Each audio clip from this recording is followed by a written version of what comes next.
proximité de la Rocade.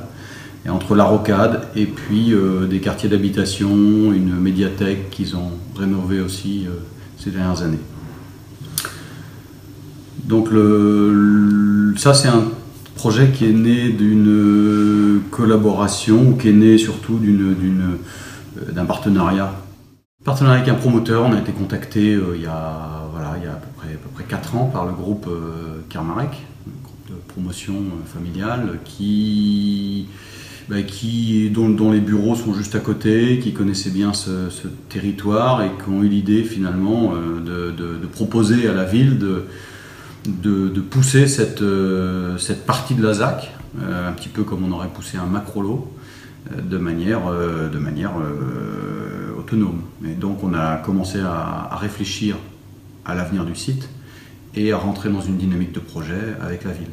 Donc avec le maire, avec ses services, et puis on a travaillé pendant 2 ans et demi, jusqu'à finalement avoir un feu vert pour lancer vraiment les études et puis déposer un permis 6 mois plus tard.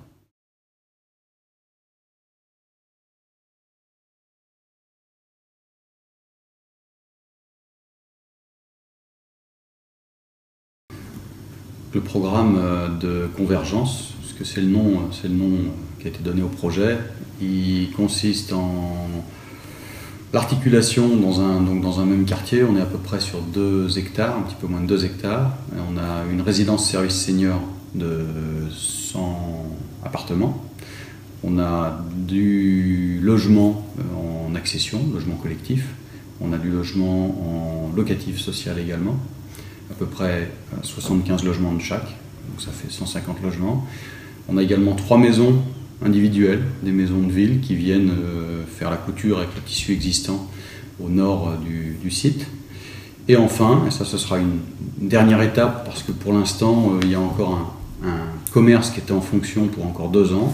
La dernière étape, c'est un bâtiment tertiaire de 8000 m² qui va s'ériger un petit peu comme un phare, qui va marquer vraiment l'entrée de ville de Chantepie, qui va s'ériger sur le périphérique. Sur le projet, on a vraiment cherché à tisser des liens, des liaisons douces surtout, entre la partie nord du site et puis la partie sud qui est l'avenue André Bonin. Donc on est vraiment sur des îlots, sur des immeubles îlots qui construisent à la fois la rue, mais qui construisent également les sentes piétonnes. Et chacun de ces immeubles, du coup, se retrouve avec des façades sur espace public et puis des façades intérieures également. Pour ce qui caractérise quand même l'opération, c'est la mixité du coup fonctionnelle, mixité sociale, générationnelle, puisque donc on a une résidence senior qui est faite d'ailleurs en copromotion sur cette résidence avec Vinci Immobilier.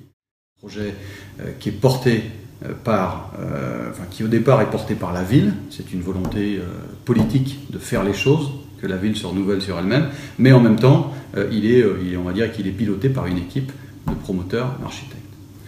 Et c'est vrai que ces échelles-là imbriquent des réflexions qui sont de territoire, qui sont urbaines, qui sont également d'architecture et de paysage. Donc c'est là où ça devient assez passionnant, sachant qu'on coupe quand même aussi des strates qui parfois sont très utiles, notamment la strate de l'aménageur ou de l'urbaniste de ZAC, mais qui parfois aussi, sur des échelles comme ça, empêchent peut-être une réflexion cohérente.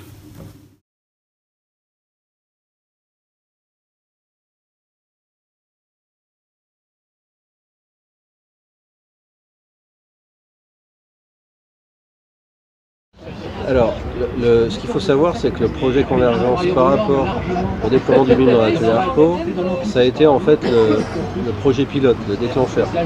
C'est lui qui a amené les dirigeants à se poser la question justement de prendre ce pas-là, de passer à cette transition technologique qu'implique le BIM et qui, au-delà de ça, était aussi une demande de la maîtrise d'ouvrage, évidemment, et une opportunité pour l'agence de vraiment se concentrer sur cette transition technologique. Le BIM, à la base, c'est Building Information Modeling. Donc c'est, pour faire simple, avant il y avait d'un côté, on va dire, les plans 2D, la maquette 3D, les données, donc tout ce qui était surface et autres, voire des fois les plans de vente qui étaient externalisés. Et maintenant l'idée c'est que tout soit réuni en un seul élément, donc, qui est la maquette numérique, et dont dépend tout, en fait, tous les éléments. Ce qui fait qu'il n'y a plus de perte en fait, de données, qu'il n'y a pas de risque que, on va prendre un exemple simple qui arrivait tout le temps avant, que les plans aient été mis à jour mais pas les façades. Donc le premier gros changement, pour résumer, c'est un travail qui pouvait être par le passé fait en décalé, c'est-à-dire d'abord le travail de l'architecte puis le travail des bureaux d'études, qui est maintenant quasi obligatoirement fait en collaboratif parallèle. C'est-à-dire que tout le monde travaille en même temps et partage de façon très régulière ces maquettes numériques. On ne peut plus se permettre chacun de travailler dans son coin et d'envoyer aux autres partenaires les différents éléments en espérant que la personne ait encore le temps pour faire son travail. C'est aussi le gros avantage du BIM au niveau de la collaboration, c'est que ça implique de donner plus d'éléments, mais aussi de tenir des délais de façon plus soutenue.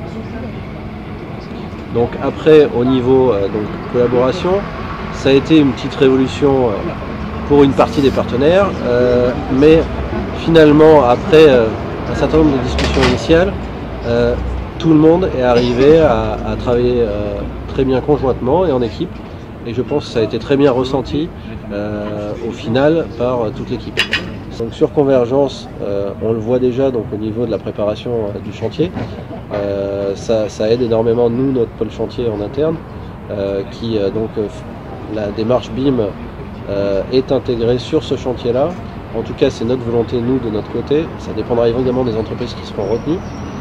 Et l'idée, c'est de développer nous aussi toute notre démarche chantier BIM sur le projet Convergence. Ça veut dire qu'on est en train de se préparer des outils qui nous sont complètement propres, une bibliothèque on va dire d'un niveau de détail qui sera élevé. Et tout ça, on le voit déjà sur les dossiers qui suivent, puisque désormais on en lance d'autres. Eh bien, on sent qu'on va monter en puissance et que les projets vont y gagner, et puis les usagers également, bien sûr.